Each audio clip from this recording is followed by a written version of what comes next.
अनुभव म्हणजे आमचा विश्वास नव्हता एवढा ऊस जाईल म्हणून. म्हणजे आमच्या घरातल्यासनी तर एवढं म्हणजे डोळ्यातून पाणी आलंय सगळ्याच्या. तुम्ही कुठलीही गोष्ट करताना का नाही स्वतःच्या मनाला पॉझिटिव्ह विचार करून चाला. निगेटिव्ह करण्याचे पॉझिटिव्ह करा. तुम्ही पिकाला टाइम टू टाइम कुठली गोष्ट केली ना तर पीक कुठलंही कोण बी असो शेतकरी त्याला उत्पन्न 120 टनाच्या पुढे जाणार असते. एवढं म्हणजे की त्या तारीच्या डोसमुळे मला ऊसाला जवळजवळ 7 ते 8 कांडीचा फरक पडलाय. क्षेत्र जर आता ऊस तुटल्यानंतर जर तुम्ही बघितलं का नाही तकरीबन मी एका एकरातून 70 टायले दगड बाहेर काढलेत ऊस लावायच्या अगोदर. मित्रांनो नमस्कार. आपण अनेक शेतकरी बघत आलेलो आहोत, ऊस उत्पादक शेतकरी बघत आलेलो आहोत आणि आज आपण अशाच एका शेतकऱ्यापाशी आलेलो आहोत ज्यांनी एक विक्रमी उत्पादन घेतलेलं, ज्यासाठी सगळे शेतकरी प्रयत्न करत असतात. ऊस शेती केल्यानंतर ज्यासाठी सगळेजण प्रयत्न करत असतात, असंच त्यांना यश मिळालं ऊस शेती केल्यानंतर. तर त्यांचा पूर्ण अनुभव आपण जाणून घेणार आहोत की त्यांनी एका एकरामध्ये तब्बल 146 टनाचं ॲव्हरेज काढलं ऊसाचं. तर त्याच्याबद्दल आपण त्यांचा अनुभव घेणार आहोत. त्यांचं खत व्यवस्थापन कसं होतं, फवारणीचं आळवणीचं व्यवस्थापन कसं होतं, ही संपूर्ण माहिती आपण आज या व्हिडिओमध्ये जाणून घेणार आहोत. तर चला आपण आजच्या व्हिडिओला सुरुवात करूया. आज आपण आलेलो आहोत सासूर या गावामध्ये, सातारा जिल्ह्यातील कोरेगाव तालुक्यातील सासूर या गावामध्ये आणि आपल्यासोबत आहेत आनंद शिवाजी मोरे. तर दादा मला नमस्कार. नमस्कार. तर मला तुमचा पहिल्यांदा परिचय द्या संपूर्ण. माझं नाव आनंद शिवाजी मोरे, राहणार सासुर्वे, तालुका कोरेगाव, जिल्हा सातारा. पहिल्यांदा सांग की तुम्हाला तुमचं शिक्षण वगैरे कसं किती झालंय काय? माझं शिक्षण 12वी झालेलं आहे. मी आर्मीतून रिटायर आहे. रिटायर झालो मी 2021 साली. रिटायर झाल्यानंतर सर्व्हिसचं प्रयत्न केलं, बाहेर भरपूर बघितलं, पण म्हणावं असं काय सर्व्हिसला स्कोप नाही. म्हणून एक शेती करायची म्हणून विचार केला. पण त्या करण्यासाठी आपल्याला मार्गदर्शन हे जरुरी आहे. त्याचं उत्पन्न कसं जास्तीत जास्त काढता येईल ते आपल्याला नॉलेज भेटलं पाहिजे आणि घेतलं पाहिजे आपण ते. तर ते आम्हाला मिळालं, नॉलेज बी चांगलं मिळालं. आणि पहिली बी मी शेती केलेली आहे. आर्मीत जायच्या अगोदर शेतीचं मला आवड होती, पण आर्मीत गेल्यानंतर मी शेतीकडे दुर्लक्ष केलं. पण आता मी घरी आल्यानंतर माझ्या डोक्यात पूर्ण विचार घेतला की शेती करायची तर करायचीच, पण ती चांगल्या रीत्या करायची की जेणेकरून एक चांगलं उत्पन्न निघावं आपल्याला कुठेतरी. म्हणून मी 4 जून ला ऊस लागण केलेली. त्या पिरियड मध्ये मी 4 जूनला कांडीची लागण केलेली. पाऊस काळ कमीच होता, एवढा पाऊस काळ नव्हता. नसताना पाण्याची सुविधा करणे, पुन्हा त्याचं रेग्युलरचे आळवण्या वगैरे त्या माझ्या कशा करायच्या ते नियमित ठराव घेतला, विचार केला. व त्याच्यानंतर मी विचार करूनच सगळा प्रयत्न केला. मग मी 4 जूनला लागण केली. 21 दिवसानंतर ऊस दिसायला लागला पूर्ण. तर पहिली आळवणी केली आम्ही बुरशीनाशक कीटकनाशकची. पुन्हा दुसरी आळवणी केली आम्ही 15 दिवसानं फुटव्याची आणि नॉर्मल त्याला ग्रोथ घ्यायसाठी ऊसाची 2 आळवण्या केल्या. तिसरी केली आम्ही खताचा बारीक डोस फुटव्याचा टाकण्याचा, तो केला 45 दिवसानंतर. 45 दिवसानंतर आम्ही दुसरं खत टाकलं पहिलं. त्याला खत माती आड केलं याला खुरप्यानं दाताडानं. आणि 45 दिवसानंतर जे फुटवे झाले त्याच्यानंतर लगेच 60 दिवसानंतर आम्ही त्याला पहिली फवारणी केली. आणि 75 दिवसानं दुसरी फवारणी. 2 फवारणी केल्यानंतर ऊसाची लेवल व्यवस्थित आली. आळवणी झाल्या, फवारण्या झाल्यानंतर ऊसाला बाळभर करायची होती. मी आयशेल कंपनीचे खत इथं आमच्या इथले मार्गदर्शक आहेत त्यांच्याकडून घेतो. मोजॅकचे आहेत, आयशेलचे आहेत, ब्रँड खत चांगले आहेत त्यांच्याकडे. त्यांनी मला खताचा डोस दिले एकरी 8 ते 8.5 रुपये. मी जवळजवळ 20-21 रुपयाचं खत आणलेलं मी त्यावेळेस. तर ते खत टाकून मी पहिली बाळभर केली. दुसऱ्या फायनल भरीच्या टाइमला त्यांनीच डोस दुसरा दिला. त्याच्याबरोबर मी कोंबडी खत वापरलेलं. आपलं एक ह्याचं कोंबडी खत येतं बॅग घेतला, ते जवळजवळ गुंठ्याला मी 2 पोती वापरलेत. म्हणजे 150 पोती टाकलेले त्या टायमिला. त्याच्यानंतर ते भर झाल्या, फायनल भर झाल्यानंतर एक फवारणी केली, तिसरी फवारणी केलेली तांबऱ्याची आणि कीटकनाशकची. त्या टॉनिक वापरलेलं पण कमी प्रमाणात होतं. आणि ज्यावेळेस मी ऊसाला जसा ग्रोथ गावल, फायनल भर झाल्यानंतर कंप्लीट 1.5 महिन्यानंतर एक उत्तर कराड साईडला चारीनं डोस भरतात. एक काचोळाचा काढल्यानंतर, पहिला काचोळाचा काढल्यानंतर का नाही पहिली पानं काढली, त्याच्यानंतर एक करण चारीचा डोस भरतात कुदळीनं चार मारून. तर ते केलेलं आम्ही. आणि दुसरा पुन्हा काचोळा काढला, त्याच्यावरती एक 65 कुजायसाठी सिंगल सुपर फॉस्फेट आणि युरियाचा डोस टाकला. बर. हा असा शेड्यूल केल्यानंतर त्यावेळेस ऊस गेला आमचा तकरीबन मार्च मध्ये ऊस गेला 32 कांड्यावरती. 32 कांड्यावरती. मार्च मध्ये.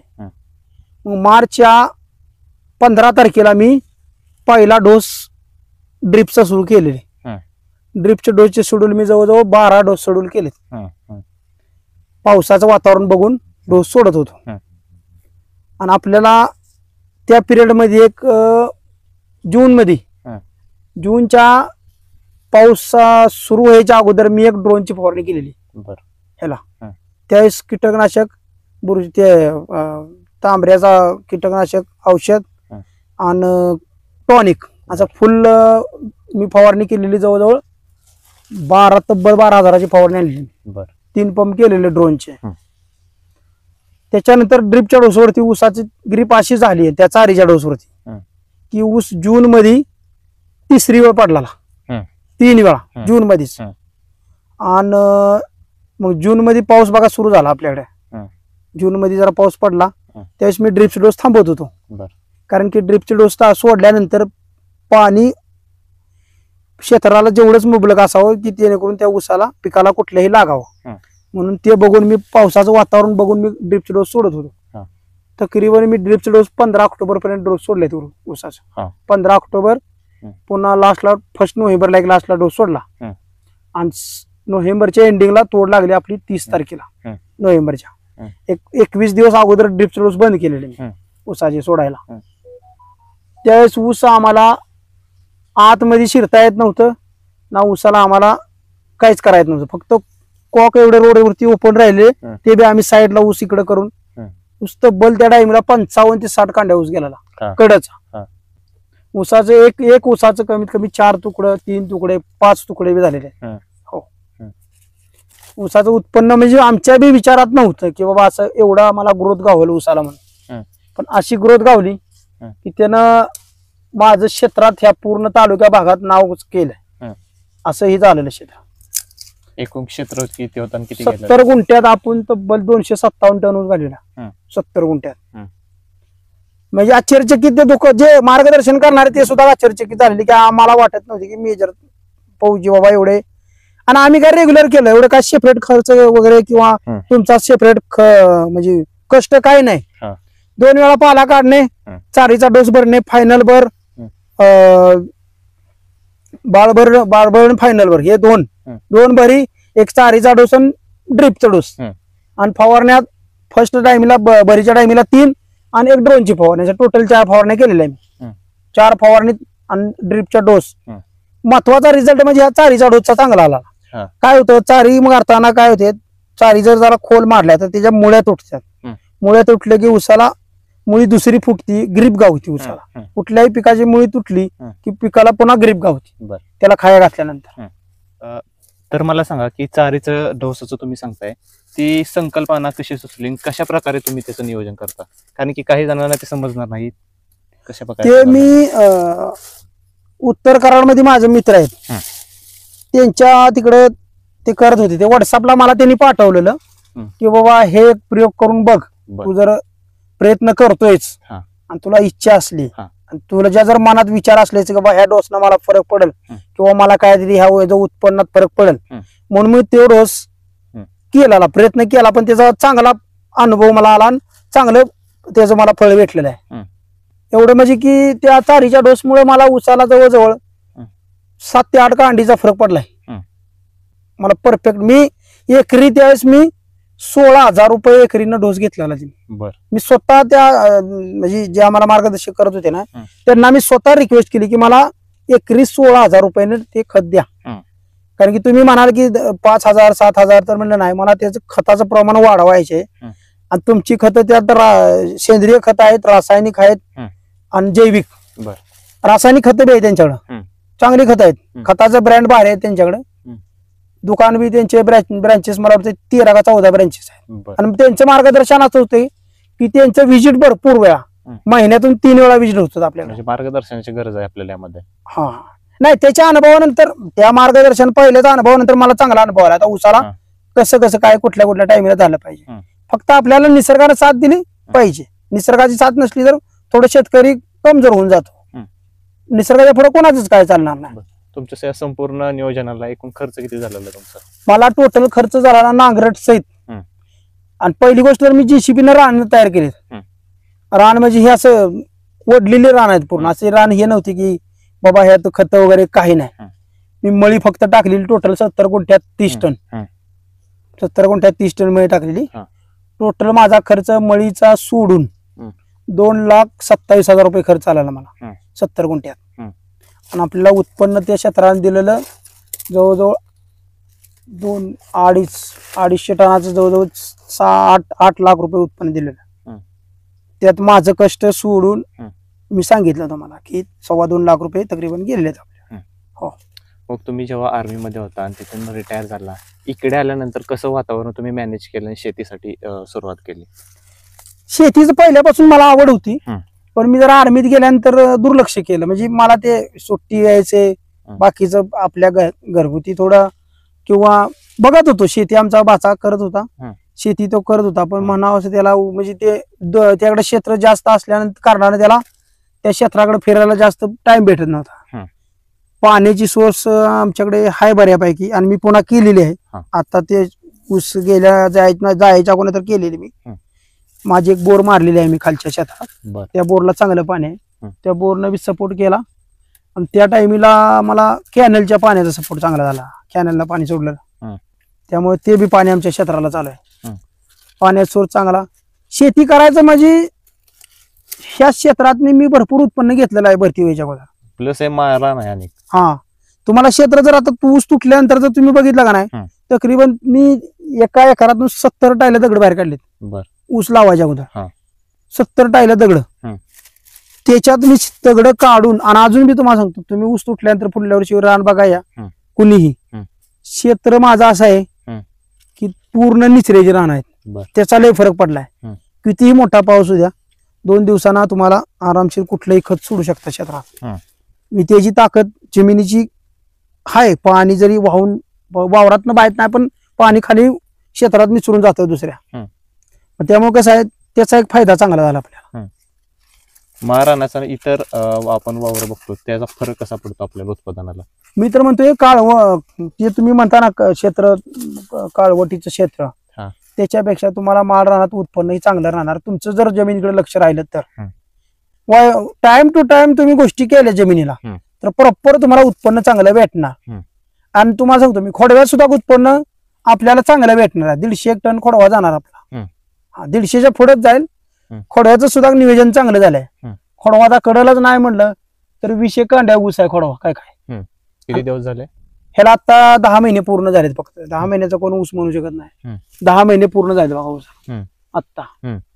आणि ऊसाला आता मी ड्रिपची डोस सुरू केले ह्या सुद्धा. आणि जायला अजून किती वेळ आहे? ह्याला अजून जायला 2-2.5 महिने लागणार. 2-2.5 महिन्यात ऊस जाईल बघा. तोपर्यंत किती ऊस जाऊ शकतो कांड्या? तकरीबन आता ते तकरीबन तुम्हाला सांगतो, मी गेल्या वर्षी एका ऊसाला असं कड्याच्या ऊसाला मी 65 बांधायचो आणि निशाण लावायचो काहीतरी. तर तकरीबन एका महिन्यात ते 5 कांडे ते 4 कांडे, कधी कधी 6 कांडे घेतलेले एका महिन्यात घेत होता ऊस. त्याला जसं खायला भेटल तसं ती ग्रोथ घ्यायचा ऊस जेव्हा पीक. तर ऊस उत्पादन करण्यासाठी महत्वाचं असतं ते पूर्व मशागत. ती पूर्व मशागत तुम्ही कशा प्रकारे करायचं? ट्रॅक्टरने केलेली आपण पूर्ण मशागत. नांगरट ट्रॅक्टरने केली, रोटरून सरी सोडली आणि बाकी ऊस फोडण्याची प्रक्रिया आपण ट्रॅक्टरनेच केलेली आहे. साधारणतः सरी किती आहे? 4.5 फुटी सरी रेग्युलरची 4.5 साठी. आणि कांडीतील अंतर 2 फूट. कांडी निवडणं मागचं कारण काय? कारण की आपण बघतो कांडी पण आपण करू शकतो, रोप लागण पण करू शकतो. कांडी निवडण्याचं कारण मला मी ज्यावेळेस आम्ही हे क्षेत्र विकत घेतलं त्यावेळेस पहिल्या वर्षी आम्ही ऊस त्या क्षेत्रात लावला. तर आमचा ऊस त्यावेळेस ह्या क्षेत्रात मला वाटतं त्यावेळेस क्षेत्र आमचं कमी होतं. मी पुन्हा क्षेत्र जरा काढले JCB वगैरे. त्यावेळेस आमच्या ह्या क्षेत्रात मला वाटतं 60 टन ऊस गेला. पण त्याला पाणी सोर्स नव्हती, कॅनलच्या ह्याच्यावरती पाणी होतं. आणि त्यावेळेस एवढं कोण मार्गदर्शन बी नव्हतं. ऊसाला एवढं कोण ड्रिप वगैरे कोण नव्हतंच त्या पिरियडमध्ये. मला वाटते 95-96च्या टायमीला ड्रिपचं एवढं कोण गुरत नव्हतंच त्या टायमीला. ना कोण एवढं शेतीकडे एवढं लक्ष देत. नॉर्मल ऊसाला खत टाकून माणसं करत होती. त्या टायमीला आमच्या पूर्ण ह्या क्षेत्रात 60 टन ऊस गेला. पण आता मी क्षेत्र तयार केलं. हं. जवळजवळ 15 एक गुंठ क्षेत्र वाढवलं मी. 15 गुंठ्यात माझी 3 एक 2 एक गुंठे 2-2.5 गुंठ्यात विहीर आहे. हं. आणि बाकी क्षेत्र वहिवाटीला घेतलेलं आहे. काय योग्य? कांडी निवडायचं कारण का, कारण की कांडीचं हे पहिल्यापासून मला आवड आहे. ऊस ही आता बी माझी लागण आहे.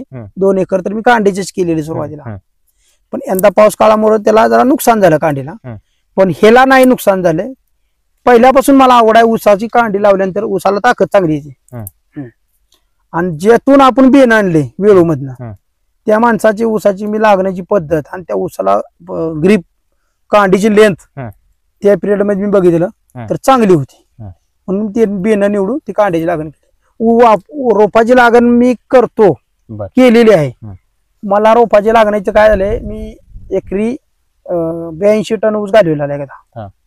82 ते 87 टन ऊस गेला. ह्या ऊस जाण्याच्या अगोदर खालचे क्षेत्र आहे रोडच्या खाली, तिथं माझा 82-87 टन ऊस गेला एकरात. पण त्याला मार्गदर्शन मला नव्हतं. मी स्वतःच्या प्रयत्नानं करत होतो. मी वाटेल तसं म्हणजे हे आणलं पाहिजे ते आणलं पाहिजे. पण त्याचा अनुभव घेऊन मग मी ह्या क्षेत्राला मार्गदर्शन घेतलं. आणि मार्गदर्शन घेतल्यानंतर मग मला एवढा फरक पडला. एकरी कांडी लागण मध्ये रिस्क काय असते? रिक्स म्हणजे कांडी खराब होऊ नये, मुंगी लागते. त्याला औषध प्रक्रिया केलेली, गावचे वगैरे लावून त्याला आपण बुडवून कांडी बुडवून औषधात लावलेली. मला नुकसान हे झाले थोडेसे, कांडीचा मला फरक पडला 10%. पण मी तेच कांडीचे बियाणे तयार करून साईडच्या सरीच्या पोटात लावले होते, तेच काढून मी लावले ह्याला. पुन्हा जिथं जिथं मला 10% नुकसान झालेलं तिथं. तर मला सांगा की टोटल तुम्हाला किती वर्षाचा अनुभव झाला ऊस शेतीमध्ये रिटायर झाल्यापासून? मला रिटायर झाल्यानंतर एक 2 वर्षाचा पहिला अनुभव आहे माझा. आता 4थं वर्ष आहे रिटायरचं. पहिल्याच वर्षी म्हणजे 21ला रिटायर झालो आणि 22ला आपण लागण केलेली ह्याची. 23ला जात कोणती ऊसाची? 8632. 8632. आणि 23ला आपण ऊस लावलेला. 24ला ऊस गेला आपला. 22ला जूनला लागण केलेली. 23च्या एंडिंगला ऊस गेला. 23च्या एंडिंगला नोव्हेंबर डिसेंबरला. आणि मी 21ला रिटायर झालेलो.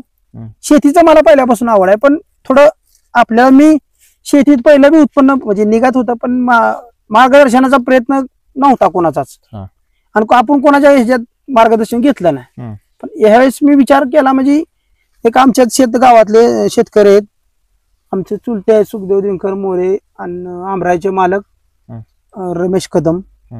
ह्यांच्यासाठी एक मार्गदर्शनासाठी माणूस येत होता. त्यांनी मला जर सुचवलं किंवा तू बी बघ, तुझा प्रयत्न असला तर त्या माणसाकडून तू मार्गदर्शन घेऊन करू शकतो का शेती.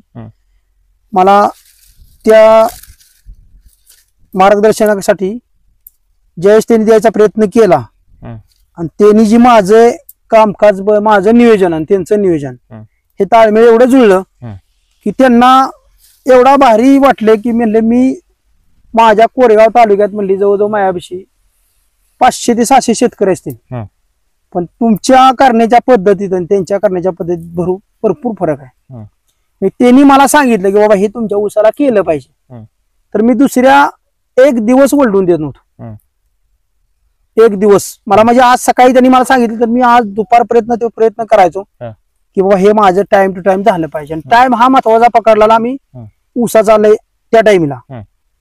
आणि त्याच्यानंतर माझ्या आल्याचं बी क्षेत्र होतं. आलं मी तकरीबन एका एकरात 52 गाडी आलं काढलेलं आहे आता. त्यांच्या मार्गदर्शनाखाली 52 गाडी आहे आलं काढलेलं. गेल्या वर्षी आपण ऊस काढल्यानंतर म्हणजे ऊसाची लागण असताना मी आलं केलेलं. त्या पिरियड मध्ये मी 52 गाडी आलं काढलेलं एका एकरात. बर. इतर लोक काय चुका करतात, तुम्ही काय सांगाल तुमच्या अनुभवातून? टायमिंग महत्वाचं टायमिंग असतं. टायमिंग म्हणजे जसं तुम्ही स्वतःच्या शरीराला टाइम देता, जसं आपण आपल्या शरीराला लागणाऱ्या वस्तू त्या टायमिंगला पूर्तता नाही झाली तर आपल्याला विकनेसपणा किंवा कमजोरपणा किंवा आपल्याला असं वाटतं की मी आता कुठं आजारी पडणार आहे. तसं पिकाच आहे ना. तुम्ही पिकाला टाइम टू टाइम कुठली गोष्ट केली ना तर पीक कुठलंही कोण बी असो शेतकरी त्याला उत्पन्न 120 टनाच्या पुढे जाणार असते. आणि फरक महत्वाचं म्हणजे आता कसं आहे, काय लोकांनी भांडवल पारी ड्रीपचं नाही करू शकत. माझं नॉन ISI ड्रीप आहे गेल्या वर्षीचं ह्याच ऊसाचं. माझ्याकडे बी ISI करायची ताकद नव्हती म्हणायची किंवा आपल्याला नाही भेटलं ISI करायला, तर मी नॉन ISI केलेलं. त्या नॉन ISI ड्रीपच्या डोसाचा आपल्याला फायदा होतो. सगळ्यात महत्वाचा ड्रीपचा डोस लय फायदा होतो. कारण की तुमचा ऊस ज्यावेळेस फायनल भरला होता, बर आता ही चारीचं कोण नियोजन करत नव्हतं. आता यंदा वर्षी मी 7 एकर आमच्या चुलत्याला चारीचा डोस भरायला हा. लावलाय. त्या ऊसाचा रिझल्ट हे समोरचा ऊस आहे तो. हा हा ऊस हा सुद्धा तुम्ही मोजला का नाही आता तर 40-45 कांड्या ऊस आहे आतमध्ये. 45. हो, आतमध्ये ऊस. कडेला जरा ऊस कधी कुठल्या क्षेत्रात कडेला पीक कधी बी डिम असतं. तर ते चारीच्या डोसानंतर तुम्हाला ऊसाला खत टाकाय भेटत नाही पावसाळ्यात. बर. मग ते ड्रिपचे जे सुडल आहे त्यांचे वॉटर सुडल ते लय महत्वाचे आहेत. त्याच्यानंतर तुम्हाला ऊसाला कंटिन्यू तुम्ही तुटेपर्यंत 15-20 दिवस अगोदर तुटेपर्यंत त्याला खाया घालू शकतो आपण. आणि जसं आपल्या शरीराला जेवढं तुम्ही शरीराला जेवढं मेंटेन ठेवाल खायला घालाल तेवढं शरीर आपलं ताकदवर राहतं. जर तुम्ही शरीराला जर नाही जपलं तर ती ताकद कमी कमी होत राहतं ना, तशी पिकाची बी होती. जेवढ्या पिकाला तुम्ही चांगल्या ग्रोथ द्याल टाइम टू टाइम द्याल त्याला तेवढ्या टायमिंगला तू जेवढं त्याचा टाइम पकडाला किंवा माझं आता मी क्षेत्रात येतो, आपण शेतकरी आपल्याला क्षेत्रात आल्यानंतर कळतं माझ्या पिकाला कमजोरपणा दिसतोय की कशामुळे दिसतोय, बाबा काय झालंय नक्की.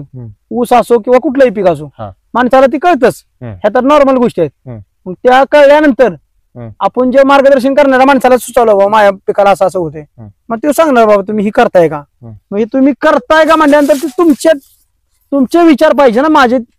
माझे विचार ठाम पाहिजे ना, मी करणारच. तर तुमचे विचारच नसले मी करणारच नाही तर मग ते कसं होणार. मग पिकाला कशी ग्रीप गावणार. बरोबर, ते महत्वाचं आहे. पूर्ण लागणीपासून ते तोडीपर्यंत पाण्याचं व्यवस्थापन कसं असतं तुमचं. पाणी मी क्षेत्राला माळरान असल्यामुळे तुम्ही आज पाणी आज लाईट आहे. एक लाईटीचा प्रॉब्लेम होतो आपल्या पूर्ण भागात. बर. सगळीकडेच. त्यामुळं दिवसाची लाईट कमीच भेटत होती मला. मी शक्यता करून नाईटला पाणी भरपूर देत होतो. मी पाणी भरपूर दिलेलं आहे उसाला. मी तकरीबन मी एवढ्या पूर्ण 18 महिन्याच्या शेड्यूल मध्ये उसाला 1 तासही मोटर बंद ठेवली नाही. 1 तास पण नाही. हा, कंटिन्यू पाणी दिलं. फक्त पावसाळ्यात पाणी बंद होतं उसाला. हा, नाहीतर कंटिन्यू पाणी. मे महिन्यात तुम्ही त्यावेळेस यायला पाहिजे टेम्परेचर आपल्याकडे 40च्या पुढे गेलेलं. ऊस कांदाच्या पातगत दिसत होता मारणात. आणि सरीत वर होते पण वर डेंब्यावरती कोरडापणा होता. पण उसाला मुळ्या खाली असल्यामुळे उसाला बिलकुल तेजपणा लय चांगला होता. एवढा तेजपणा होता की खालून रोडवरनं जरी ऊस बघत होती ना माणसं की ऊस कोणाचा आहे म्हणायचे. असं ऊस कसा दिसतोय म्हणजे हिरवागार. आणि प्रॉपर माझं लक्ष होतं. ड्रीप वर साफ करणे, एंड कॅप खोलणे, त्याचे घाण अडकले असले तर एंड कॅप काढून घाण काढत होतो. पाण्याचं व्यवस्थापन लय भारी केलेलं आणि मी स्वतः पाण्याची दक्षता घेतलेली आहे. मी कोणाला म्हणजे असं कोणाला म्हणत नव्हतं की तू पाणी वगैरे पाचतोय का, नाही. स्वतःच. पाणी कशाचं आहे आपल्याला. विहिरीचं आहे, कॅनलचं आहे. खालच्या एक्सप्रेस कॅनलवरून कॅनलचं पाणी इथं घेतो मी आणि ती विहिरीतनं इथं घेतो. उन्हाळ्यात वगैरे काय जाणवलं नाही. जास्त पाणी नाही. रेग्युलर पाणी असतं उन्हाळ्याचं. त्यावेळेस थोडा 15 दिवसाचा मला टाइम खराब आला. त्यावेळेस मी चुलत्याचं पाणी घेतलेलं. आमच्या इथं तलाव आहे, तलावाचं पाणी विहिरीत घेतलेलं. 15 दिवस कंटिन्यू मोटर त्यांची चालू होती आणि कंटिन्यू माझी मोटर पाऊस पडत. ज्यावेळेस मार्च मध्ये पाऊस पडला वाऱ्याचा ह्याचा त्यावेळेस ऊस दुसऱ्यांदा पडला. पहिल्या पावसात दुसऱ्यांदा पडला. त्याच्या अगोदर सोड पाण्यामुळे ऊस पडला आपला. पाला काढल्यानंतर सोड पाणी दिलं का नाही, सोड पाणी द्यायला लावलेलं मला. तर मी सोड पाणी जसं देत जाईन तसं तसं ती क्षेत्र पडत जात होतं. तर मी त्यांना सांगितलं बाबा की क्षेत्र पडत आहे तर म्हणजे पडू द्या, ऊस पडणारच. पण म्हणजे कुठल्या रीतीनं पडतोय त्याला जरा एक वळण लावा. वळण लावताच आलं नाही, ऊस मोडायचा. म्हणून मी काहीच केलं नाही, जसा पडतोय तसा पडत गेला. ऊस पुन्हा उभा राहिला. 22 मार्चला पहिला पाऊस आपल्याकडे वाऱ्याचा झालेला. 22 मार्चच्या एंडिंगला बघा 15 मार्च नंतर पाऊस झाला. त्यावेळेस पूर्ण ऊस झोपलेला होता. पूर्ण मला असं वाटलं की ऊस हा पूर्ण गेलाय. पण पुन्हा पाऊस बंद झाल्यानंतर मी एप्रिल मध्ये पाऊस सुरू झाला, थोडासा झाला. त्यावेळेस ऊस पुन्हा उभा राहिला. जसा ऊस उभा राहिला की पुन्हा मे महिन्यात मोठा पाऊस आला की पुन्हा पडला ऊस. पुन्हा जूनच्या नंतर आपल्याला ऑगस्ट मध्ये ऊसाची ही 4थी वेळ पडण्याची झाली. ऑगस्ट 4 वेळा. त्यावेळेस एवढा पडला की मी त्याला हातच लावला नाही. मी लय प्रयत्न केला ह्याच्याकडे डांब लावले, डांब लावून आडवे डांब लावले ऊस उभा करायचा. ते सगळं पडले डांब खाली, ऊस त्याच्यावरती पडला. मग पुन्हा नाही मी हात लावला. तकरीबन ऊस मला असं वाटत होतं की ऊस माझा तोडणारे कसे तोडतील म्हणून. आणि ते खरंच मला ते मुकदम म्हणला, माझा 10 वर्षाचा अनुभव आहे, मी असला ऊस कधीच सोडला नाही म्हणला मेजर. म्हणजे त्याला 10 वर्ष झाला म्हणलं मी धंदा करतोय, पण एवढा ऊस त्याचं एक त्याचं पूर्ण 1000 टनातलं 250 टनाचं एक त्याचं पॅकेज माझ्या वरातनं तो घेऊन गेला. त्यानं माझ्याकडे 1 रुपया घेतला नाही. एवढा खुश झाला तो की म्हणला मला असा ऊस जर भेटलं तर मी 4 महिन्याच्या तुडीत मी 2 महिन्यातच माझं पूर्ण 1000 टनाचं टार्गेट पूर्ण करीन. ऊसाचं जर क्षेत्र तुम्ही बघितलं का नाही तर क्षेत्र हे पूर्ण म्हणजे विश्वास नाही कोणाला बसू शकत की एवढ्या माररानात असं उत्पन्न. बरेच मला शेतकरी येऊन भेटून गेलेत आणि बऱ्याच ठिकाणी मला फोन येतात अजूनही की तुम्ही एवढं उत्पन्न काढलं, त्याचा शेड्यूल मी पाठवलेला आहे काय शेतकऱ्यांनी शेड्यूल कसा करायचा कसा नाही. तर ते म्हणतात हा शेड्यूल तुम्ही टाइम काढता म्हणून शेड्यूल बनलेला आहे, आमच्या याच्याने एवढा शेड्यूल पूर्तता करणं अवघड होतं. काय शेतकऱ्यांचं मला आलंय. आणि आता माझे काय मित्र माझ्यामुळे शेती करायला लागलेत, पोलीस मध्ये आहेत, त्यांनी यंदाच्या वर्षी माझ्यासारखे प्रयत्न चालू आहेत त्यांचे, पण निसर्गामुळे काय गोष्टी त्यांच्या थांबलेल्या आहेत आणि त्या नाही होणार. ते तुम्ही असू किंवा मी असू ते मी सुद्धा करू शकत नाही. मी सुद्धा आता ह्या खोड्याला एक डोस सोडायला गेलो, तकरीबन मी 6300चा डोस आणला. तर ते ऊस प्रयत्न केला, पहिल्या दिवशी सोडला एका क्षेत्रात 1 बॅलर, आणि पुन्हा लगेच पावसाचं वातावरण झालं म्हणून मी गप राहिलो. ते 8 दिवसानंतर त्याला पूर्तता झाली बाकीची. हे 8 दिवसाचा जो टाइम पिरियड आहे तुमचा, ह्यात किती डिफरन्स झाला? तो 8 दिवस म्हणजे भरपूर झाले. पिकाला ग्रीप गेला, 8 दिवस म्हणजे भरपूर झाले. जर 15 दिवस झाले तर ते 15 दिवस तुम्हाला भरून काढायला तकरीबन 2 महिने लागतात. 22 झालं पाहिजे.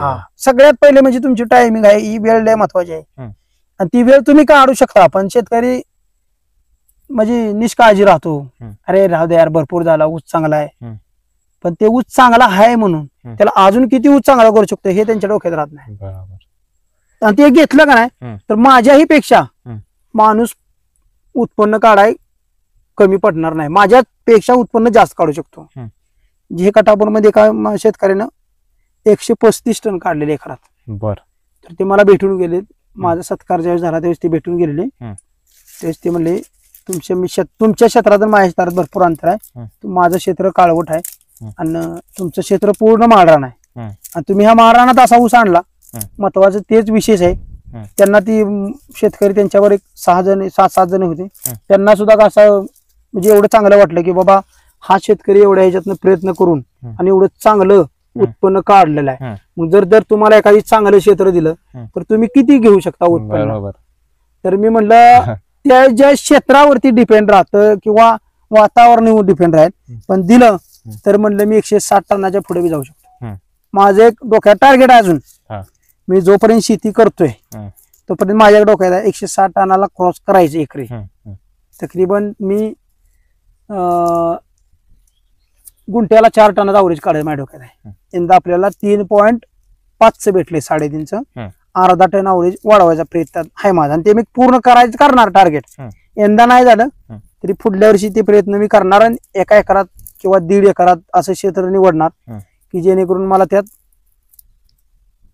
एकरी 4 टनाचा अवरेज पडावं. मग एवढं उत्पन्न काढण्यासाठी नियोजन काय केलं पाहिजे, कशा प्रकारे नियोजन केलं पाहिजे? कारण की तुम्ही तुमच्यावरती शेतकऱ्यांचे कसं असतं नियोजन काय करते शेतकरी, कारण की तुम्ही आता टार्गेट वाढवणार आहात. मग टार्गेट वाढवताना तुम्ही कोणत्या वेगळ्या प्रकारचं नियोजन करणार? वेगळ्या प्रकारचं नियोजन मी म्हणतो माझ्या डोक्यात आहे नियोजनचं, पण जर नाही झालं की बाबा एक शेणखत मळी मिक्स करून 2 महिने त्याला बेड बनवून त्याचं कंपोस्ट तयार करून ते ऊसाला टाकायचे सरीवरती, त्याच्यावर रोटर मारायचं, सरी सोडायची आणि मग ऊस लागण करायची. ते कंपोस्ट झालेलं खत हे लय महत्वाचं लागतं. ते आपण आल्यासाठी वापरतो, आल्यासाठी आहे की नाही. तर ते जर ऊसाला वापरलं तर त्याचा आपल्याला फायदा होणार, हा माझा अनुभव सांगतोय.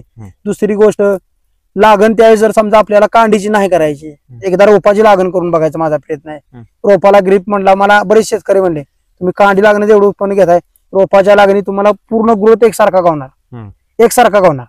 रोप कसं गेलंय किंवा लागून लागलं की एकदा एकसारखंच रोप लागणार ना. पण कांडीच कसं आहे, आज हे उगावला उद्या 2 दिवसांना ते उगावतो, ते तुम्हाला मागं पुढे होतो ऊस. कांडीच्या लागण्याचा माझा एक अनुभव घ्यायचा मला मोठा, आता मी प्रयत्न करणार आहे माझं क्षेत्र मी तयार करणार आहे पुढल्या वर्षी. त्या क्षेत्रात मी आणि नियोजन असं करणार आहे. पहिली गोष्ट तर मी ह्या नियोजना व्यतिरिक्त ऊस शक्यता होता वेळेला उभा राहण्याचा प्रयत्न करणार आहे. बर, उभं राहणार. हा म्हणजे ते 3 बाजूने तरी ऊसाला उभं करण्याचा प्रयत्न करणार. त्याला मी डाम एक मोठे डाम आणणार आणि त्याला पूर्ण कळक बांधणार. 40 फुटा डाम मारून त्याला पूर्ण कळक बांधणार पहिलाच. हे नियोजन मी करणार आहे पुढल्या वर्षी. म्हणजे चालूला मी ऊस लागण करणार ना जून मध्ये, तेच माझं नियोजन आहे. तर एवढं सगळं करताना मला दिसते की तुमच्या बोलण्यात तुम्ही भरपूर ऊस शेतीबाबत भरपूर अभ्यास केलेला आहे. तो अभ्यास तुम्ही कशा प्रकारे केला, कसं शिकला सगळं? नाही, अभ्यास मी पुस्तकी अभ्यास काहीच केला नाही. फक्त मी एक शेती मी जसं तुम्ही शेतकरी तुमच्या शेतात मी जाऊन बघत होतो की हा शेतकरी काय करतो, पण त्याच्या दुसरा शेतकरी काय करतो, मग ह्या दोघांच्या पिकात डिफरन्स काय आहे. मग आपल्याला डिफरन्स वाटतो. मग ज्याचा डिफरन्स आहे, ज्याचा डाऊन आहे त्याला बी विचारतो की तुमचं हे पीक असं का डाऊन होते. ज्याचं पीक ग्रोथ मध्ये आहे त्याला बी विचारतो की बाबा तुमचं पीक असं ग्रोथ मध्ये काय आहे. अशा अनुभवानं मी शेती शिकलेलो आहे. आणि पुन्हा हे मार्गदर्शन म्हणून घेतलेलं आपण चांगल्या लोकांचं घेतोय आणि त्या मार्गदर्शनाखालीच मी शेती आता चांगली करतोय. पाण्याचं व्यवस्थापन तुम्ही सांगितलं. पाण्यामध्ये सांगायचं तुम्ही ड्रिपचा वापर करत आहात, तर सोड पाणी आणि ड्रिप काय फरक आहे, कोणतं वापर केलं पाहिजे आपण ऊसासाठी?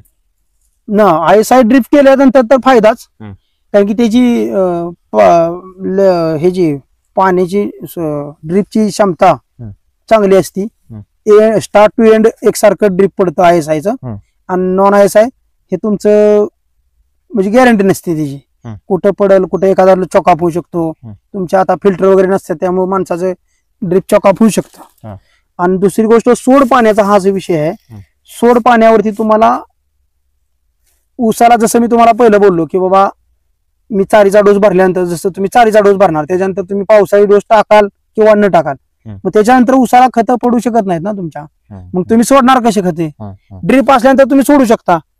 चावीच्या सोड पाण्यानं खतं सोडायचे म्हणले तर तुम्हाला तकरीबन क्षेत्राच्या 60% क्षेत्र भिजल्यानंतर तुम्ही खतं सोडणार. बरं, ते क्षेत्र 60% भिजताना एकसारखं भिजतंय का? नाही भिजत. क्षेत्र कुठं मागं पुढे भिजणार, एखादी सरी लवकर जाणार, एखादी सरी कमी जाणार. म्हणजे ज्यावेळेस तुम्ही खतं सोडणार त्यावेळेस ती खतं कसं होणार, एखाद्या क्षेत्रात वाहणार, म्हणजे एखाद्या सरीत वाहणार खत आणि एखाद्या क्षेत्रात सरीत थांबून राहणार. मग ते तुम्हाला एकसारखं पडू शकत नाही ना खात. त्याला खात एकसारखं नाही पडलं का त्याला खाद्य, तर ऊसाला ग्रीप नाही गावणार तशी एकसारखी. तर यानंतर मला सांगा की पाचटीचं व्यवस्थापन कसं असतं? आपण बघतो की पाचटीचं योग्य व्यवस्थापन झालं पाहिजे, तर त्याबद्दल व्यवस्थापन कसं तुमचं? पाचट आपण पहिलीच वेळ काढली मी ह्या क्षेत्रात. पहिली पाचट मी नव्हतो काढत, कधी काढलेत ते सुद्धा नियोजन तकरीबन माझं फायनल बर झाल्यानंतर एक 40-35 ते 30 दिवसानंतर मी नियोजन केलं पाचटीचं पहिल्या. पहिल्या पाचटीचं नियोजन केलं. पाचट हे काढल्यानंतर ऊसाला आतमध्ये हवा खेळती राहते, सूर्यप्रकाश मिळतो आणि जे तुमचे वॉटर शूट निघणार आहेत खालच्या त्यांना चांगला ग्रोथ गावतो. माझं एक वॉटर शूट त्या ऊसामध्ये 28 ते 30 कांड्यावरती होता वॉटर शूट. आणि तकरीबन जाडी त्याची माझ्या हातात बसत नव्हता जाडीला, एवढे जाड होते वॉटर शूट. 10 वॉटर शूट मला स्वतःला एकट्याला उचलताना ताप होत होता, म्हणजे उचलतच नव्हते. मी प्रयत्न केला, माझा फोटो आहेत वॉटर शूट घेतलेले साईडला, ते दोन्ही साईडला उभं केलेले वॉटर शूट आहेत आणि जे आडवा ऊस केला आहे ते जुना पहिली लागणीचे ऊस आहेत, मेन ऊस आहेत. वॉटर शूट 28 ते 30 कांड्या आणि ऊस आपला तकरीबन 60 ते 62च्या कांडीवरती होतो पूर्ण. मग तुम्ही काय सांगाल, पाचट आपण काढली पाहिजे का? हा, आता हे सांगतो, क्षेत्रावरती डिपेंड राहतं. काय क्षेत्राला पाचट काढल्यानंतर कोले लागणे, डुक्कर, रानडुक्कर ह्यांचा जर तिकडं राहावा असला तर ते नुकसानदायक होऊ शकतं पाचट काढलं. जर पाचट नाही काढली तर तुम्हाला मोठं नुकसान, म्हणजे वॉटर शूटला ग्रीप गावत नाही. वॉटर शूटला ग्रीप गावत नाही आणि त्या वॉटर शूटला ग्रीप गावण्यासाठी पाचट हे काढणं जरुरी आहे. मग त्या बाकीच्या ज्या जनावर आहेत, कोल आहेत किंवा डुक्कर आहेत, त्यांना व्यवस्थापन आपण करायला लागेल, पण पाचट हे काढणं जरुरी आहे. ऊसाची पाचट काढणं जरुरी आहे.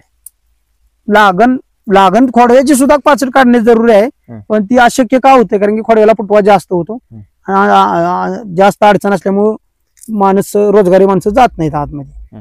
मी ह्याचा प्रयत्न केलेला काढायचा, हं. पण ते रोजगारी निघून गेले बाहेर, नाही म्हणले आम्ही काढू शकत. पण काढले असते तर तुम्हाला आज ऊस बघायला भेटला असता चांगला आतमधूनच. तर आपण संपूर्ण आणि पाचट काढल्यानंतर पाचट जी खत तयार करते कंपोस्ट, जमिनीचा तुमच्या गर्भ वाढतो, तो पाष्टिमोज वाढतोय ना. आणि जेवढा जमिनीचा गर्भ वाढेल तेवढं पिकाला बी चांगला आहे ना. बरोबर. जमिनीचा गर्भ कमी नाही झाला पाहिजे. तुमच्या जमिनीत जर तुम्ही सारखं सेंद्रिय खत सोडून सोडून त्याचा गर्भ कमी होऊन जातो, मग ते वाढविण्यासाठी आपण पाचट काढल्यानंतर त्याचं कंपोस्ट तयार होतं, बरं ती पाचट खालीच येऊन जाते. मी आता पाचट गेल्या वर्षी काढलेली, पुन्हा यंदा ऊस तुटून गेलेली सगळी पाचट माझी वावरात, आता वावरातच सगळी मिक्स केली. मी वावरातून जाळली नाही काय नाही, जाळली नाही, कुठे केली तुम्ही? पाचट कुटी केलेली. मी पाचट कुटी केली, बगला मारताना पुन्हा त्यात हार्वेस्ट फिरवलेला, हे हो पाष्टीच पुन्हा यंत्रणा डबल फिरवलेलं मी यंदा सुद्धा. कारण की पाचट कुट्टी करताना थोडा ताप झाला, पाचट जास्त होती आणि एका टाइमला झाली नव्हती, मग मी डबल मारले. तर मला सांगा की आपण विक्रमी उत्पादन तुम्ही काढलेलं आहे, मग मला तो अनुभव सांगा. तुम्ही जेव्हा 146 टन तुमचा ऊस गेला आणि 70 गुंठ्यामध्ये तुम्ही किती म्हणला? 257 टन 257 टन गेला, तो अनुभव काय होता तुमचा? अनुभव म्हणजे आमचा विश्वास नव्हता एवढा ऊस जाईल म्हणून. म्हणजे आमच्या घरातल्यासनी तर एवढं म्हणजे डोळ्यातून पाणी आलंय सगळ्याच्या. ही एक कष्ट केलं आपण कष्टाच्या प्रमाणे, पण त्याचं फळ आम्हाला देवानं एवढं दिलं की ते आमच्या म्हणजे न विसरण्यासारखं झालं. एक असा अनुभव भेटला की मला ते तोडणारे सुद्धा म्हणत होते की ऊस तुमचा, आम्ही 10 वर्ष हे करतोय बिझनेस ऊसाचा, पण कधी आम्ही असा ऊस बघितला नव्हता. तब्बल मला काय बरक्या छोट्या छोट्या क्षेत्र आहेत माझ्या 8-8, 10-10 गुंठ्याची, काय ते असे की मी लिहून ठेवत होतो. एका क्षेत्रात किती ऊस भरला बाबा, ह्या 10 गुंठ्यात एवढा गेला, ह्या 5 गुंठ्यात एवढा ऊस गेला, एवढी डबडी, एवढे त्याचे हे गेले, ट्रॉल्या गेल्या.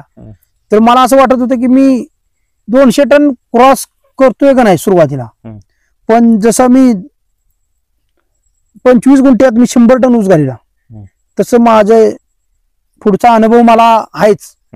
कॅल्क्युलेशन माझा अनुभव लागला की 100 टन इथं गेलाय, 110 टन मी त्या क्षेत्रात ऊस धरलेला. पण त्या क्षेत्रात ही सुद्धा मला, आणि जिथं जिथं मी JCB रान ओढलं, बांध होते मोठे मोठे, त्या बांधातच ऊस जास्त निघत होता. तब्बल एक तुमचा अर्धा कासरा रान तोडलं तर एक मुंगळा निघत होता अर्ध्या कासऱ्यात.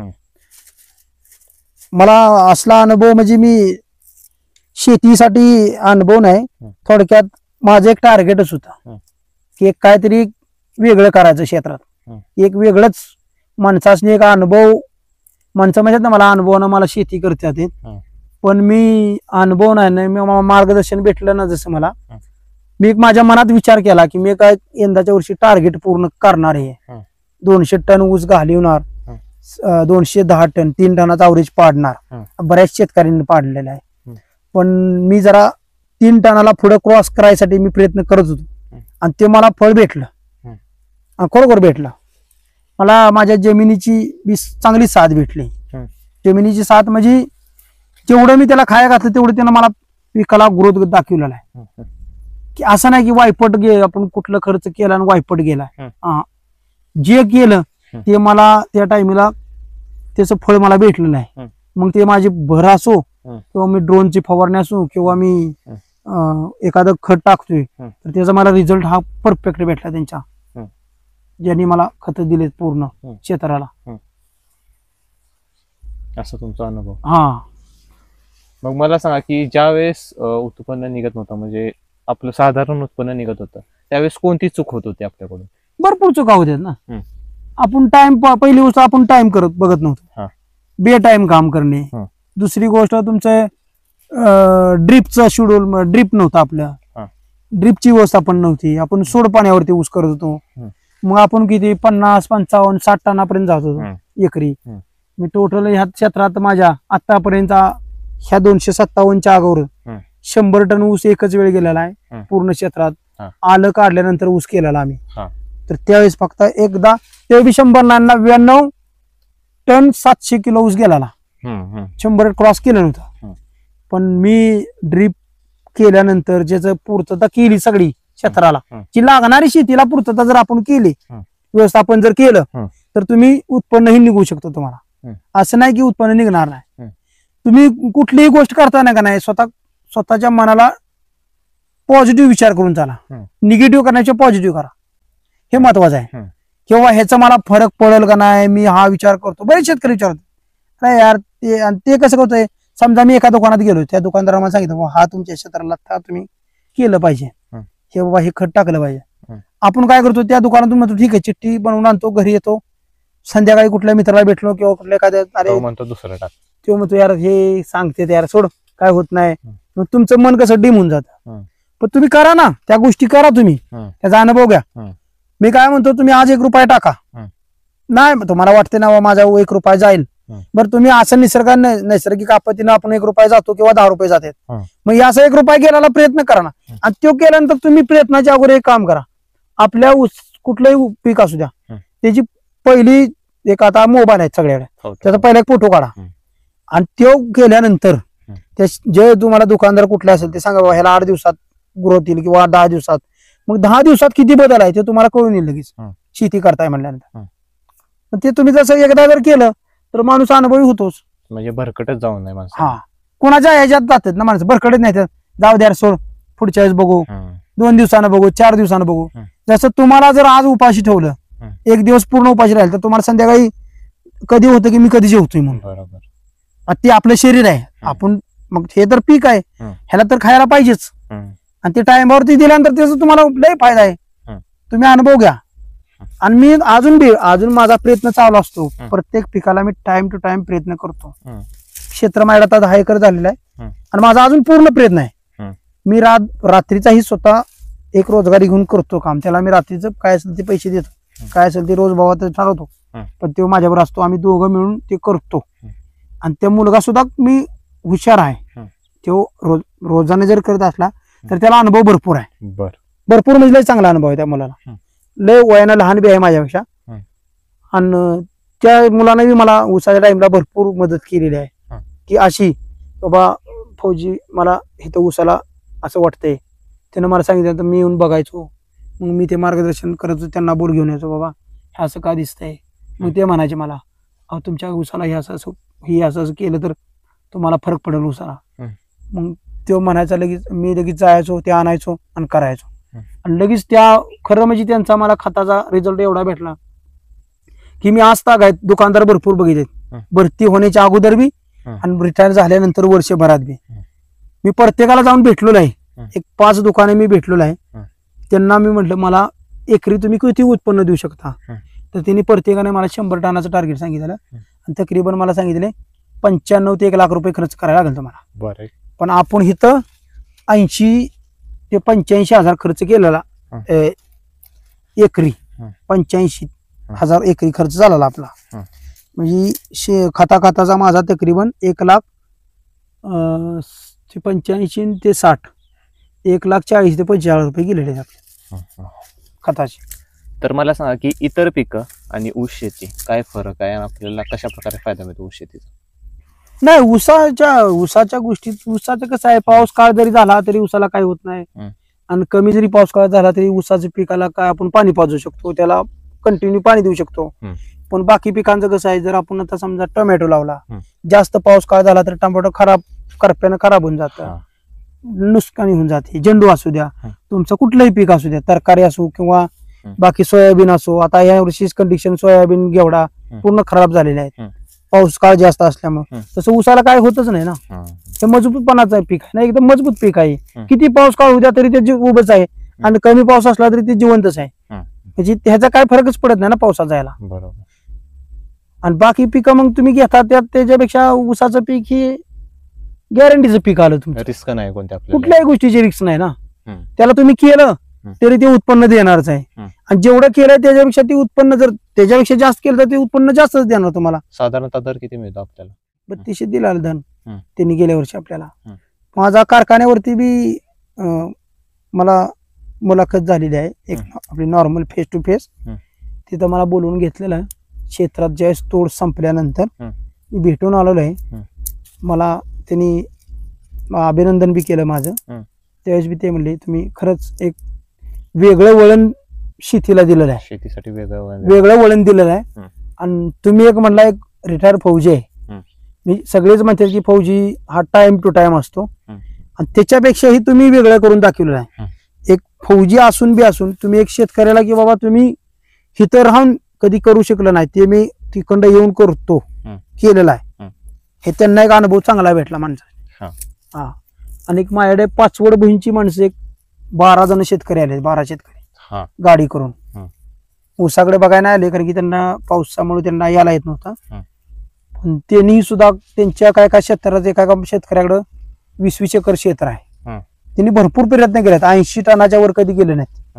80 ते 90 त्यांनी माझ्याकडे पूर्ण शेड्यूल पूर्ण कसं केलं काय ते मी एक व्हिडिओ बनवून ठेवलेला आहे. तो पूर्ण व्हिडिओ त्यांनी माझ्याकडे घेतलेला आहे.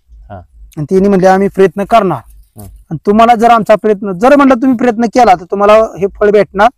पण तुम्ही मग समजा की बाबा मला आज मी यंदाच्या वर्षी प्रयत्न केला, मला 120 टन नाही भेटलं, मला 18 टन भेटलं, 110 टन भेटलं, ठीक आहे ना. पण ते 10 टन कशामुळे गेलं ही तुमची चूक तुम्ही लक्षात घ्या ना. तुम्ही कुठेतरी कमी पडला ना त्याला, बरोबर. किंवा तुमच्याकडे टाइम नसेल, क्षेत्र जास्त असल्यानंतर टाइम नाही भेटत शेतकऱ्याला. पण टाइम काढणं हे आपलं काम आहे, टाइम काढणं हे आपलं काम आहे. मग त्यावेळेस आरामाच्या टायमिंगला आपल्याला थोडस बे टायमिंगला आपल्याला काम करायला लागणार. आरामात आपल्याला त्यावेळेस काम करायला लागणार जर उत्पन्न घ्यायचं असलं तर. आणि शेतकरी करतात, मी म्हणत नाही करत नाहीत, फक्त त्यांचं एक नैसर्गिक मुळे होतं नुकसान, पण थोडस त्यांचं दुर्लक्षपणानं काम करतात. की मी आज हे खत आहे आणि हे मला खत सोडायचे, मग मला हे किती लिटर मध्ये सोडायचे हे महत्वाचं नियोजन आहे ना.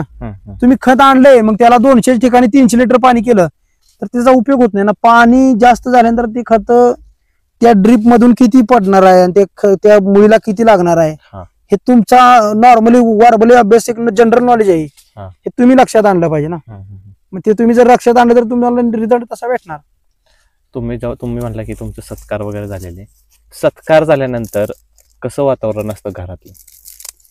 घरातलं वातावरण ते सांगितलं तुम्हाला. ऍक्च्युली आमच्या घरात पूर्ण आमच्या घरात असं झालं की ह्या क्षेत्रात आम्ही जमीन केल्यापासून, खरेदी जमीन आमच्या वडिलांची आहे, कधीही असं उत्पन्न कुणीच काढलं नाही. हा म्हणजे एक आमच्या आई वडिलांनी तर म्हणजे असं वाटलं की आम्ही जमीन केलेल्याच एवढं मोठं फळ आम्हाला आमच्या जिवंतपणे बघायला भेटलं. एक मुलानं आमच्या एवढं मोठं उत्पन्न काढलं, भागात एवढं क्षेत्रात दाखवलं की मी उत्पन्न काढू शकतो म्हणून. मी ते एक वेगळंच त्यांच्या मनावरती तोंडावरती आई वडिलांच्या वेगळंच होतं वातावरण होतं. आमच्या मिसेसच्या मुलगा माझा बाहेर आहे, ते सुद्धा एवढा खुश झाला की म्हणला एवढा चांगला ऊस आपला गेला. त्याला खैर नाही तो इथं नव्हता त्यावेळेस, ऊस जाताना बी हे करताना बी सत्काराच्या टायमीला तो बाहेर असतो अदर स्टेट मध्ये. म्हणजे मला बी आज एक त्या ऊसाच्या टायमिंगचं जे वातावरण आज कधी कसे कुठं कोणाशी बोलताना का नाही मला सांगताना कधी कधी माझ्या डोळ्यात पाणी म्हणजे ते मला एक अनुभव माझा करण्याचा, मी त्या मला फळ भेटण्याचा हे वेगळाच म्हणजे एक वातावरणच वेगळं झालेलं त्यावेळेस आमच्या घरात. असं शेतकऱ्यांनी अनुभव ऐकून शेती करावी का व्हिजिट केलेलं चांगलं पडतं? नाही, एक तुम्हाला सांगतो मी, शेतकरी पूर्ण डिपेंड राहू नका कोणावरती. म्हणजे मी आज तुम्हाला मार्गदर्शन करतोय म्हणून तुम्ही तसं करताय असं करू नका.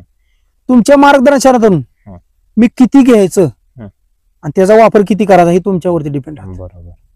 जर समजा मी तुम्हाला सांगितलं की बाबा तुम्ही हे तुमची चूक झाली, ठीक आहे, पण ते चूक आपली कशामुळे झाली आणि ज्यावेळेस त्याने सांगितल्यानंतर आपण त्यातलं किती घ्यायचे, मग ही चूक सुधारायसाठी आपण काय केलं पाहिजे, आपण त्याला विचारणार ना काय केलं पाहिजे. ते म्हणणार बाबा ह्याला तुम्ही जवळजवळ ह्याला जवळजवळ प्रॉब्लेम सॉल्व्ह करताय का, म्हणजे हे खत सोडताय का, ठीक आहे. मग ते सोडल्यानंतरच एवढं जवळ सोडल्यानंतर सोड का त्याच्यानंतर पुढे मागे केलं पाहिजे. मग जास्त खत टाकून बी काय चालत नाही ना. खत किती नॉर्मली खत 5 किलो 6 किलो खत एका टायमिंगला सोडतो आपण एका बॅलर मधनं. मग ते जर तुम्ही अचानक आला 10 किलो आणि 20 किलो टाकल्यानंतर त्याचा डिफरन्स होणार ना त्या वावराचा बी पिकाचा बी आरामशीर त्याचं ही होतं ना. तर शेवटी मला सांगा, या व्हिडिओच्या शेवटी शेतकऱ्यांना तुमचा काय सल्ला असेल, यावर तुमच्या पूर्ण अनुभवातून शेवटला शेतकऱ्यांना काय सल्ला असेल तुमचा? ऊस शेतीबाबत? माझा तर असा सल्ला आहे की तुम्ही जर ऊसाचं उत्पन्न काढण्याचा प्रयत्न केला हं. तर मी एकरी 146 काढले ना हं. तर तुम्ही 150च्या पुढे जाऊ शकता आणि ते हं. तुम्ही करू शकता हं. आणि ते करा. हं. थोडस तुमच्या मनात विचार आणा आणि ती शेती करा. हं. शेती एक कुठल्याही शेतकऱ्याला अशी आहे की शेती कुठेही कधी मार पडून देत नाही. हं. ते तुम्ही करण्याच्या वरती डिपेंड राहते. केल्यानंतर तुम्ही 150 सुद्धा क्रॉस करू शकता. तर मित्रांनो, दादाने आपल्याला सुंदररित्या संपूर्ण माहिती दिली. मला तुमचं नाव, मोबाईल नंबर आणि पत्ता सांगा, जेणेकरून जर कुणाला शंका असेल, काही विचारायचे असेल तर ते तुम्हाला डायरेक्ट संपर्क माझं करू नाव शकतील. आनंद शिवाजी मोरे, हं. राहणार सासुर्वे. हं. माझा मोबाईल नंबर 9561 70 33 81. दादा, खूप खूप धन्यवाद एवढी संपूर्ण माहिती नमस्कार. सांगितल्याबद्दल. मोलाचा वेळ काढून सगळी माहिती तुम्ही महत्वाचा वेळ काढून आलाय. हा. माझी ही 3री मुलाखत आहे. हा. युट्यूब मध्ये माझ्या पहिल्या 2 मुलाखती आहेत हं. आणि आता ही तुमची 3री मुलाखत आहे. तुम्ही भरपूर वेळा मला फोन केलेत. माझ्या टायमिंग नुसार मला जेवढा टाइम म्हणजे मिळत नव्हता आणि मग मी ते मला बेकार बी वाटलं. काल ही तुम्ही अक्षरशः तुमचा फोन येऊन गेला ना, माझ्या स्वतः मनाला खंत वाटली की एक आपल्यासाठी व्यक्ती आपल्या क्षेत्रात एवढं विक्रमी उत्पन्न निघाले म्हणून आपल्या क्षेत्रात येणार आहे. एक वेगळं पण माणसाला वाटतं. आपण हेच महत्वाचं आहे बघा. हे टाइम असतो ना माणसाचा, तो टाइम काढणं लय महत्वाचं आहे. दादा, खूप खूप धन्यवाद. मित्रांनो, तुम्हाला हा व्हिडिओ आवडला असेल तर व्हिडिओला लाईक करा, शेअर करा आणि तुमच्या काही कमेंट्स असतील त्या पण तुम्ही कमेंटमध्ये विचारू शकता. काही शंका असतील तर, किंवा आपण त्यांचा मोबाईल नंबर पण दिलेला आहे, त्यांना तुम्ही डायरेक्ट संपर्क करू शकता. चला, आपण भेटूया आता पुढच्या व्हिडिओमध्ये. व्हिडिओ बघितल्याबद्दल खूप खूप धन्यवाद. चला, आपण आता भेटूया पुढच्या व्हिडिओमध्ये.